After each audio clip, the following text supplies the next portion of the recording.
Vamos falar hoje dos 3 tipos de presença que moldam sua marca. Prazer, eu sou a Janine Rodrigues, neurocientista de marcas pessoais, e eu faço com que prestadores de serviços e especialistas consigam se tornar uma referência na área e atrair clientes melhores, clientes que pagam aí 2 vezes mais caro. Isso tudo dentro de 45 dias. E se você já tiver mais nativa, quem sabe até aumentar seu preço em 12 vezes, como eu fiz. 12 a 20 vezes, como eu fiz, tá? Então vamos lá. Antes de qualquer palavra, uma coisa que vocês têm que entender é que existe a presença. Sabe aquela sensação que a gente tem quando a gente vê uma pessoa que a gente tem um sentimento sobre ela? Que ela meio que emite algo pra gente, né? Então, na Bahia a gente fala assim que é tipo borogodó, né? Ou não tem o borogodó. Então, na verdade, isso nada mais é do que a presença que uma pessoa tem, tá? E é essa presença, como todos nós temos, né? Essa presença que vai determinar se o cliente vai te perceber como referência ou se o cliente vai te perceber como só mais uma profissional no mercado. Então, vai ser aquela pessoa que vai passar despercebida ou aquela pessoa que realmente vai gerar uma ação, digamos assim, né? Se eu confio ou não confio nela para comprar, tá? E aí, hoje eu vou te mostrar justamente quais são esses 3 tipos de presença pessoal que vão moldar a sua marca. E aí, você vai, inclusive, sair daqui com esse exercício, vamos dizer assim, para decidir qual você vai querer ficar aplicando aí no seu negócio, na sua marca. Beleza? Combinado? Eu quero que vocês saiam daqui e já pensem nisso para poder aplicar. Antes de qualquer coisa, é importante que vocês entendam que presença não é beleza, nem simpatia. É uma coisa que você emana que pode ser moldada. Só que não é às vezes é inconsciente a forma como o cérebro da pessoa te percebe. Do seu cliente, no caso, né? Vamos pensar assim no cliente. Então, na verdade, o que acontece? O cérebro vai ler a sua presença ali rapidamente em 3 segundos e vai decidir se confia em você ou não. O cérebro do seu cliente, no caso, vai ler você e vai decidir se confia ou não. Você também faz isso com outras pessoas. Para pensar aí. Isso não só quando você vai comprar algum serviço. Isso para pessoas que você conhece no seu dia a dia. Você às vezes conhece alguém e aí você pensa algo sobre ela. E aí, se a gente está falando do mercado profissional, talvez seja uma pessoa que você sinta que pode confiar ou não. Ou seja, essa presença é algo não verbal, tá? Então, é a forma que o cérebro, ou é a forma que você ocupa o espaço e como o cérebro do seu cliente vai perceber você dentro desse espaço ali que você está colocando. Então, assim que a pessoa olha para você, inconscientemente, ela vai fazer uma leitura e ela vai decidir se você é uma pessoa que está liderando, se você é uma pessoa que está lhe seguindo algo, ou se é uma pessoa que deve ser seguida, ou se você é apenas mais uma no mercado que está meio que tentando fazer a diferença ali, tentando construir algo. E aí é onde você precisa se colocar na postura. E eu já atendi diversas profissionais que eram tão inseguras que isso ficava evidente na comunicação e tudo que a pessoa fazia. Tinha um mentorado meu aqui mesmo que ele tinha muito receio de falar preço, por exemplo. E aí, essa é uma forma, né? Que às vezes é na hora de passar o preço, ou às vezes até na hora que a pessoa te conhece ali, que você demonstra essa insegurança. E aí tinha esse mentorado meu que ele tinha muito receio. E aí a gente trabalhou várias questões nele, né, para ele melhorar, inclusive, a presença dele. E aí, ele aumentou o preço. Ninguém reclamou do preço dele. Então, assim, muitas vezes é insegurança sua ou falta de conhecimento mesmo sobre como melhorar essa presença, né? E aí aqui a gente trabalha justamente essa presença dentro de um posicionamento usando as neurociências, que é onde a gente vai aplicar o neurobrand e o neuromarketing na sua marca pessoal. E que isso você não vai ver em lugar nenhum, porque as pessoas estão usando neurobrand e neuromarketing para fazer você comprar mais produtos lá no supermercado, para você ficar com a marca na mente, mas não para você vender serviço. Então esse é um ponto muito interessante, porque inclusive quando a sua presença não está alinhada, o que acontece? Você fala e as pessoas não sentem o peso do seu trabalho, então é uma fala que fica solta por aí.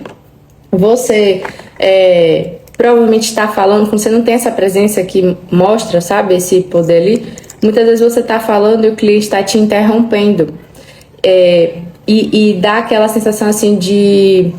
meio que, vou botar assim entre aspas, tá? Eu posso te desrespeitar ali e te interromper a qualquer momento porque você não parece uma pessoa que eu devo respeitar o lugar de fala, então a minha fala acaba sendo mais importante. Então, sua energia provavelmente parece instável, você não está transmitindo essa seriedade ali na forma como você fala, na forma como você se comunica, na postura física também, né, do seu corpo, da sua linguagem corporal. E, a partir daí, e tudo isso, tá? O cérebro do seu cliente está percebendo antes mesmo de você falar alguma coisa. E se você tá falando e a pessoa ainda te interrompe, é porque realmente ela tá te desrespeitando no nível muito alto, tá? E aí a gente tem os 3 tipos de presença. Na verdade, existem vários, eu vou falar 3 aqui que vão poder agregar valor aí no seu negócio. Então a gente tem a presença de liderança, conexão e disponibilidade. Eu vou falar de trás para frente, inclusive, por quê? Porque a presença de disponibilidade é a que mais sabota a sua autoridade. Tem muitos profissionais na tentativa de ser acessível, na tentativa de ajudar as pessoas, na tentativa de dizer, olha, eu vou te ajudar, no caso, se coloca muito disponível. Quem aqui faz isso? Aí quando a pessoa fala alguma coisa que vai pensar e você fala algo tipo assim, tá bom, tô por aqui, qualquer coisa é só chamar. Isso aí você já derrubou todo o seu posicionamento, tá? Porque não gera essa presença, não gera essa energia. Na verdade, a energia que você está transmitindo o tempo todo é que você está aqui disponível para você poder agradar a pessoa.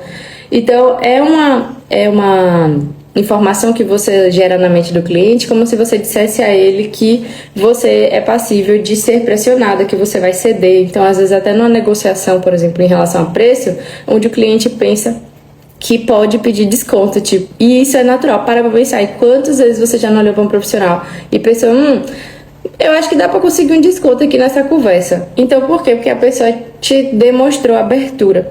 Então, essa presença é que você parece muito disponível. Se você é esse profissional que está o tempo todo trazendo essas falas de que pode... essa fala, assim, de que qualquer hora você decide, qualquer hora marca, até mesmo na hora de já agendar um momento, você tá com a agenda disponível o tempo todo. Tipo, qual dia você prefere? Qual dia você prefere? Ok, perguntar. Mas quando você... qualquer dia da semana. Tipo, não é qualquer dia. Como é? Como assim você tá com a agenda vazia? Como assim você tá disponível demais? Então tem algo errado. Então, nosso cérebro vai desconfiar quando você se coloca nesse lugar. O segundo é a presença de conexão. Essa conexão é legal porque ela cria uma confiança imediata. Então, se eu sinto uma conexão com você, eu me conecto com você, eu vou sentir que você é acolhedora, tem um sorriso sutil ali no meio, você me ouve, você tem uma comunicação mais emocional. E a leitura que eu vou ter de você é, nossa, ela me entende, ele me entende. Caramba, eu me sinto muito segura com essa pessoa, porque essa pessoa me dá esse acolhimento, me dá essa sensação. Só que, se você quer ser uma profissional que tem um alto valor, talvez esse acolhimento em excesso não seja interessante para você. E aí é onde você precisa dar uma podada também. Não é que quando você é alto valor, você é indisponível.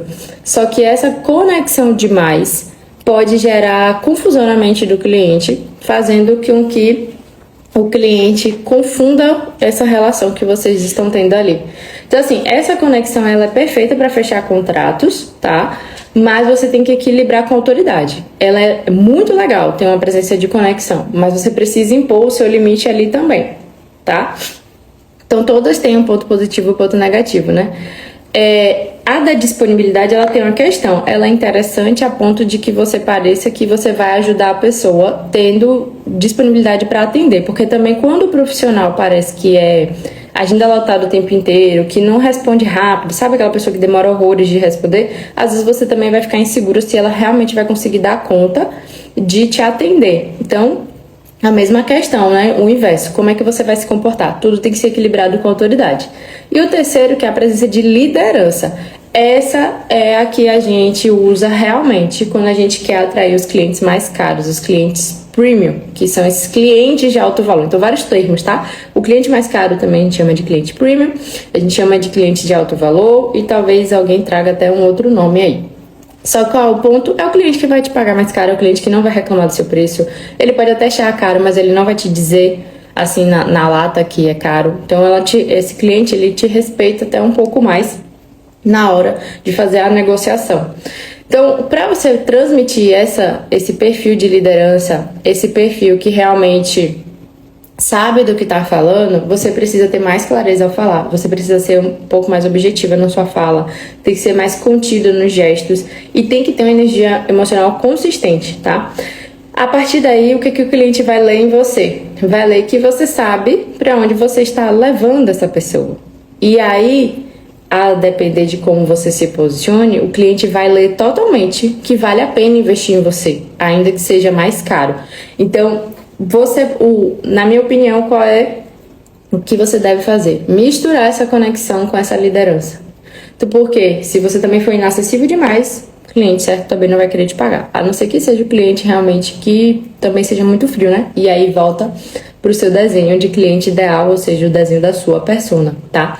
Então, esses 3 tipos de presença são legais de você observar e verificar como é que você pode aplicar na sua marca.